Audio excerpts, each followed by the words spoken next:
Non, elle ne remplacera jamais, par contre elle changera vos emplois. Les emplois de demain ne seront pas ceux d'aujourd'hui. Et c'est un peu la même chose avec un journaliste d'hier, je pense, ne faisait pas son travail comme vous aujourd'hui parce qu'il y a ce que vous avez dans la main et ces innovations. Et bien c'est pareil. C'est-à-dire que l'IA ne nous remplacera jamais, j'en suis convaincu. Mais elle va nous permettre, elle va rendre des choses qu'on fait aujourd'hui qui parfois nous prennent du temps très banal. Elle va nous permettre d'alléger les choses. Et donc ce qui est clé, c'est qu'on forme nos jeunes à s'adapter à cela, à pouvoir le comprendre, le maîtriser, en faire le meilleur usage.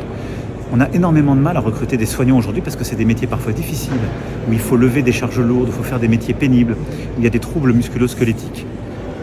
À l'entrée ici à Station F, on avait une start-up française qui est en train de faire des robots justement pour le soin et les métiers du quotidien. Est-ce que ça veut dire que c'est un robot qui va remplacer une personne? Non. Parce qu'il faudra de la bienveillance, de l'humanité, un regard, parfois de la tendresse pour une personne en situation de handicap ou une personne âgée. Mais tout ce qui est pénible et qui fait que ce métier est très dur à faire, peut prendre du temps, c'est peut-être l'assistant qui va le faire, où il y aura de l'IA et de la robotique.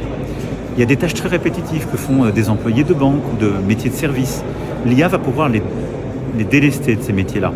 Mais on va devoir former les femmes et les hommes qui les faisaient pour superviser. Et je dirais que c'est un peu ce qu'on a vécu avec la robotisation dans les usines. Tout le monde avait peur quand les robots sont arrivés, on a dit ça va remplacer les ouvriers. C'est pas vrai. D'ailleurs, ceux qui n'ont pas mis des robots ont complètement perdu leurs usines. Parce qu'on est plutôt payé plus cher que dans les pays à bas coût.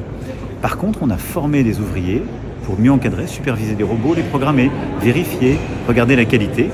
Et ils travaillent mieux dans de meilleures conditions. Il y a plus de productivité parce qu'il y a ce couple homme-machine. Mais c'est l'homme qui décide. Donc je crois que les métiers de demain seront différents. Il faudra former pour s'adapter. Mais je ne crois pas du tout que ça remplacera l'homme.